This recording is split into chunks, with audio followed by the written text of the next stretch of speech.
प्यारे बच्चों साले ऑनलाइन हिंदी क्लास में सबका स्वागत करता हूँ. ബച്ചോ ठीक है ना?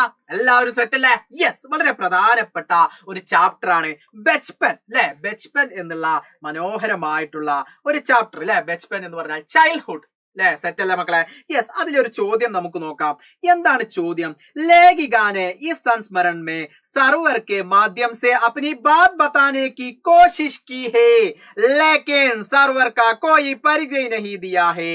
अनुमान लगाओ कि सर्वर कौन हो सकता है. എന്താണ് ലേഖിക ഈ സംസ്മരൺ അല്ലെ, ഈ സംസ്മരൺ, ഈ ഓർമ്മക്കുറിപ്പിൽ സർവറിന്റെ എന്താണ് മാധ്യമം വഴി, സർവർ എന്ന മാധ്യമം വഴി കാര്യങ്ങളൊന്നും എന്ത് ചെയ്യില്ല പറയാൻ വേണ്ടിയിട്ട്, ബാത് ബത്താനെ എന്ന് പറഞ്ഞാൽ കാര്യം പറയുക, കാര്യം പറയാൻ എന്ത് ചെയ്യുന്നില്ല, കോശിഷ് കി ഹേൽ എന്താണ് പരിശ്രമിക്കുന്നു. എന്നാലോ ലേക്കിൻ സർവറിനെ കുറിച്ചുള്ള കാര്യങ്ങൾ പറയാൻ ലേഖിക ഇതിലൂടെ എന്ത് ചെയ്യുന്നുണ്ട്, പരിശ്രമിക്കുന്നുണ്ട്. ലേക്കിൻ എങ്കിൽ സർവർ കാ കോയി പരിചയ നഹി ദിയാ ഹേ, എന്നാൽ സർവർ ആരാണെന്നോ എന്താണെന്നോ ഒന്നും എന്ത് ചെയ്യുന്നില്ല, വ്യക്തമാക്കുന്നില്ല. പരിചയ നഹി ദിയാ ഹേ എന്നാൽ അനുമാൻ ലഗാവോ അല്ലെ, എന്താണ് ഊഹിച്ചു നോക്കൂ. നിങ്ങൾ എന്ത് ചെയ്യാ മക്കളെ, ഊഹിച്ചു നോക്കുക.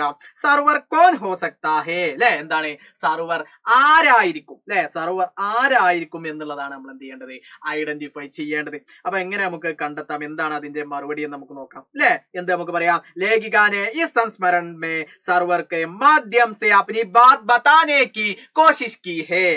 മേരെ അനുമാൻ, എന്റെ ഊഹത്തിൽ അല്ലെ, എന്റെ ഊഹത്തിൽ ആരാണ് സർവർ, ഉൻകാ കോയി ദോസ്ത്, സർവർ ആരായിരിക്കണം, ഒരു ഫ്രണ്ട് അല്ലെ, ഒരു കൂട്ടുകാരനായിരിക്കണം അല്ലെ, ഒരു സുഹൃത്തോ അല്ലെ കൂട്ടുകാരനോ എന്നൊക്കെ നമ്മൾ പറയും, കൂട്ടുകാരനോ അല്ലെങ്കിൽ സഹകർമ്മചാരി അല്ലെ, സഹകർമ്മചാരി പറഞ്ഞ സഹപ്രവർത്തക സക്താ ഹേ അല്ലെ, ജിസ്കാ കോയി പരിചയ നഹി ദിയാ ഗയാ അല്ലെ, ഒരു സുഹൃത്തോ അല്ലെങ്കിൽ ആരാണ് ഒരു സഹപ്രവർത്തകയോ ആവാൻ സാധ്യതയുണ്ട്. എന്നാൽ ജിസ്കാ കോയി പരിചയ നഹി ദിയാ ഹേ, എന്തായാലും അതിനെ എന്ത് ചെയ്യുന്നില്ല, ഇവിടെ എന്ത് ചെയ്യുന്നില്ല, പരിചയ നഹി ദിയാ ഗയാ ഹേ, അതിനെ ഇവിടെ എന്ത് ചെയ്യുന്നില്ല, പരിചയപ്പെടുത്തുന്നില്ല.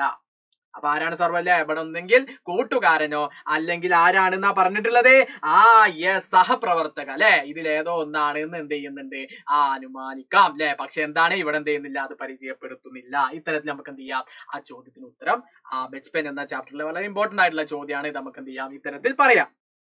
ഇനി എന്താണ് അടുത്ത ചോദ്യം എന്നുള്ളത് നമുക്ക് എന്ത് ചെയ്യാം, നോക്കാം. ലേഖിക के बचपन में हवाई जहाज की आवाजें, घुड़सवारी और ग्रामोफोन और शोरूम में शिमला खाल का ट्रेन का मॉडल ही യെസ് ആശ്ചര്യജനക് ആധുനിക് ചീസേം തി അല്ലെ. എന്താണ് ഇങ്ങനെ പറഞ്ഞു കഴിഞ്ഞാൽ, യെസ് ലേഖികയുടെ ബച്പൻ കുട്ടിക്കാലത്തെ അല്ലെ, യെസ് ചൈൽഡ്ഹുഡ് കുട്ടിക്കാലത്തെ എന്താണ് ഹവായി ജഹാസ് കി ആവാസ്. ഹവായി ജഹാസ് എന്താ, യെസ് ദേഖിയേ, യെസ് എയറോപ്ലെയിൻ അല്ലെ, എയറോപ്ലെയിന്റെ ആവാസ് എന്ന് പറഞ്ഞു കഴിഞ്ഞാൽ സൗണ്ട് ആണ് അല്ലെ, സൗണ്ട്.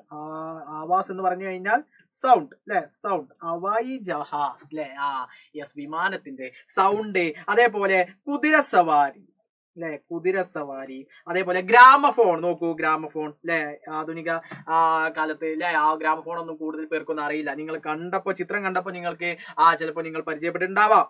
പിന്നെ എന്ത് പറയുന്നുണ്ട്, അതേപോലെ പിന്നെ യെസ് പഴയകാല ട്രെയിൻ മോഡൽ അല്ലെ, പഴയകാല ട്രെയിൻ മോഡൽ. അതേപോലെ പിന്നെ എന്ത് പറയുന്നു, ഇതൊക്കെ കാണുമ്പോ ആശ്ചര്യജനക്, നിങ്ങൾക്ക് എന്ത് തോന്നുന്നുണ്ട് ഇതൊക്കെ കാണുമ്പോ, നിങ്ങൾ അത്ഭുതത്തോടു കൂടി ഇന്ന് ആധുനിക സാധനങ്ങളാണ്, അത്ഭുതത്തോട് കൂടി കാണുന്ന ആധുനിക സാധനങ്ങളാണ്. ഇനി നമുക്ക് നോക്കാം, ആജ് ക്യാ ക്യാ ആശ്ചര്യജനക് യെസ് ആധുനിക് ചീസോം തുമേം ആകർഷിത് കർത്തി ഹെ.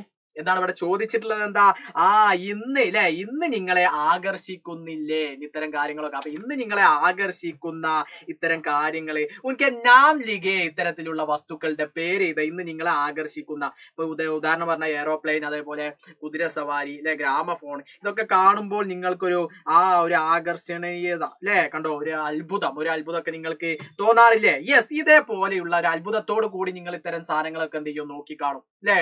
യെസ് നമ്മുടെ ഒരു കുട്ടിക്കാലത്തൊക്കെ ഇത്തരത്തിലുണ്ടായിരുന്നു. അപ്പൊ ഇത്തരത്തിലുള്ള നിങ്ങളെ അത്ഭുതത്തോടു കൂടി അല്ലെങ്കിൽ നിങ്ങളെ ആകർഷിക്കുന്ന ഇത്തരം വസ്തുക്കളുടെ പേര് എഴുതാനാണ് പറഞ്ഞിട്ടുള്ളത്. അപ്പൊ നമുക്ക് വളരെ എളുപ്പത്തിൽ നിങ്ങൾക്ക് എന്ത് ചെയ്യാൻ പറ്റും, ഇന്നത്തെ തലമുറയായി നിങ്ങൾക്ക് എഴുതാൻ വേണ്ടിയിട്ട് പറ്റും.